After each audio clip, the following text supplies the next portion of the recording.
नमस्कार दोस्तों। आज मैं एक बार फिर से आप लोगों के सामने YouTube के इस सेशन में आर्ट्स पाठशाला की ओर से लेकर आया हूं करंट अफेयर्स का सीरीज, जिसमें कि हम लोग लगातार चला रहे थे। पिछले कुछ दिनों में डिसकंटिन्यूटी रही है, उसके लिए सॉरी। लेकिन आज से फिर से कोशिश करेंगे कि हम लोग कंटिन्यू रहें। तो और कोई बात बिना करते हुए हम लोग आज के पहले क्वेश्चन पर आते हैं। हमारा पहला क्वेश्चन है, Yaoshang festival is related to option A Manipur, option B Orissa, option B Orissa, option C, यहाँ सी होगा, यहाँ मैं लिख देता हूँ, option C Kerala, option D Goa. तो आपकी जानकारी के लिए बता दूं कि ये ऑप्शन ए होगा। Right answer is option A. Yaoshang festival जो है वो लुनार कैलेंडर के लेमटा मंथ में के फुल मून नाइट में मनाया जाता है। फुल मून जिस दिन फुल मून होता है उसकी शाम को वहां पर पुआल की झोपड़ी को जलाकर ये त्यौहार शुरू किया जाता है। फिर ये अगले 5 दिनों तक चलता है और जिसमें कि रंग गुलाल खेलते हैं, काफी धूमधाम से मनाया जाता है।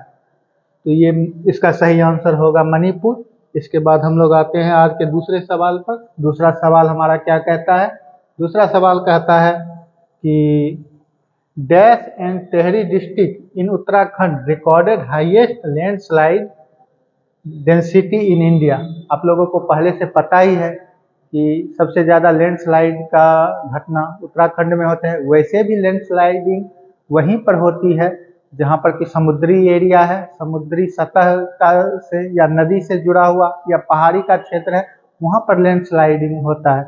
तो आपका ऑप्शन है एक Rudraprayag, option B Almora, option C Chittorgarh, option D होना चाहिए। फिर गलती, काफ़ी सारा आज मिस्टेक दिख रहा है तो उस पर हम नहीं जाएंगे। चंपावत। तो आपका सही आंसर जो होगा वो होगा रुद्रप्रयाग।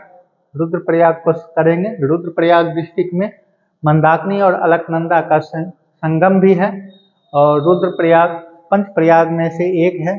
तो ये भी याद रखेंगे। इसके साथ साथ अब आते हैं इसके साथ हम अगले क्वेश्चन पर। अगला क्वेश्चन हमारा क्या कहता है? अगला क्वेश्चन हमारा कहता है कि the prevention of money laundering act PMLA was passed.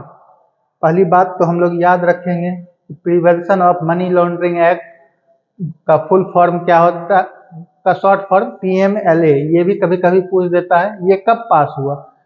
Option A 2000, option B 2001, option C 2002, option D 2003। तो ये पास तो हुआ 2002 में, लेकिन ये इम्प्लीमेंट हुआ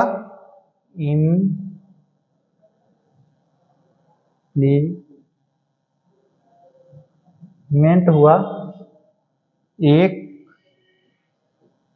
जुलाई 2005 को। ये याद रखेंगे। इसमें कुछ संशोधन भी हुए।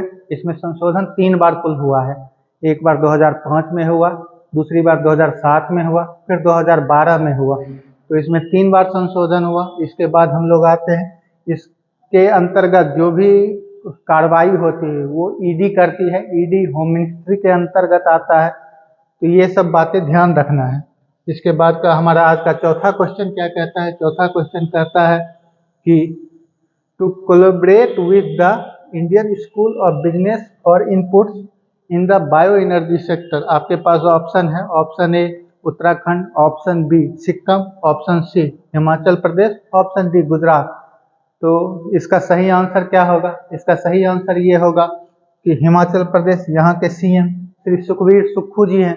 सुक्खू जी ने इन्हीं दिनों मार्च के महीने के ही पहले सप्ताह में इंडियन स्कूल ऑफ बिजनेस के साथ जाकर ये डील किया है कि ये policy making bio energy sector में पॉलिसी मेकिंग में उनके लिए हेल्प करेगी। तो ये करेगी। ये हैदराबाद की इंस्टीट्यूट है, हैदराबाद की ये इंस्टीट्यूट है।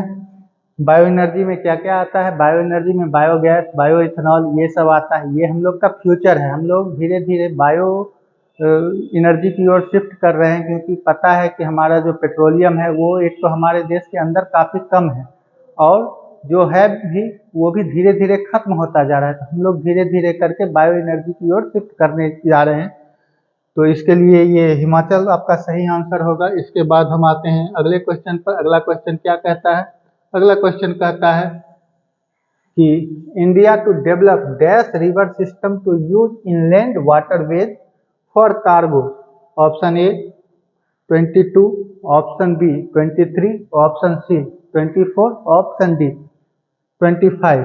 तो इसका सही है। हमारे प्रधानमंत्री जी इस पर काफ़ी कार्य कर रहे हैं कि कई सारी नदियों को जोड़कर उसमें ऐसी व्यवस्था लाई जा रही है कि हम लोग ट्रांसपोर्टेशन, फिर गुड्स का जो ट्रांसपोर्टेशन होता है वो नदियों के थ्रू करें और उसका फ़ायदा उठाया जाए, क्योंकि हमारे देश में कई सारी नदियाँ भी हैं और अच्छे खासे कनेक्शन वाली नदियाँ हैं।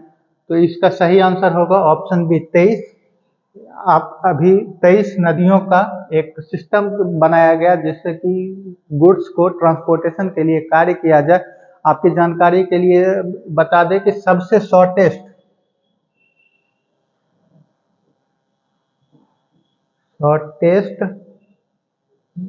नेशनल वाटरवेज ये NW69 है। इसका लेंथ जो है 6 किलोमीटर है। इसके साथ ही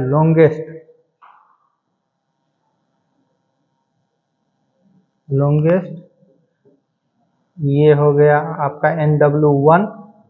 इसका जो लेंथ है वो 1620 किलोमीटर है। तो ये दोनों चीज़ आप याद रखेंगे साथ साथ में। शॉर्टेस्ट नेशनल वाटरवेज 69 सबसे छोटा है, वो 6 किलोमीटर का है। लॉन्गेस्ट नेशनल वाटरवेज 1 सबसे बड़ा है, 1620 किलोमीटर का है। इसके बाद हम आते हैं आपके अगले क्वेश्चन पर। अगला क्वेश्चन हमारा क्या कहता है? अगला क्वेश्चन कहता है कि the second international symposium on health technology assessment ISTA, इसका शॉर्ट फॉर्म है ISHTA 23 वाज हेल्ड इन। ये कहाँ किया गया? आपके पास ऑप्शन है Prague, Lisbon, option C New Delhi, option D Cairo. तो आपकी जानकारी के लिए बता दो कि ये भारत में इस बार किया गया है। तो भारत का एक ही शहर तो ऑप्शन में है, तो ऑप्शन हो जाएगा सीधा सीधा सी। इसको एड्रेस किया हमारे माननीय वाइस प्रेसिडेंट श्री जगदीप धनखड़ जी ने। तो इसके लिए इतना जानकारी पर्याप्त है आज के लिए। अगले क्वेश्चन पर आते हैं। अगला क्वेश्चन हमारा क्या कहता है? अगला क्वेश्चन कहता है कि the rising day of central industrial security force CISF, आप ये भी याद रखेंगे। CISF का full form central industrial security force is observed every year on. तो एक तो ये क्वेश्चन ये बनता है कि इंडस्ट्रियल सिक्योरिटी के लिए क्या होता है? तो CISF इंडस्ट्रियल सिक्योरिटी फोर्सेज होता है। ये कब होता है? तो ये दिवस मनाया जाता है। आपके पास ऑप्शन है मार्च 10, ऑप्शन बी मार्च 11, ऑप्शन सी मार्च 12, ऑप्शन डी मार्च 13। तो सही आंसर होगा मार्च 10, क्योंकि ये मार्च 10 को इसलिए मनाया जाता है कि 1969 10th मार्च एस्टेब्लिश किया गया था।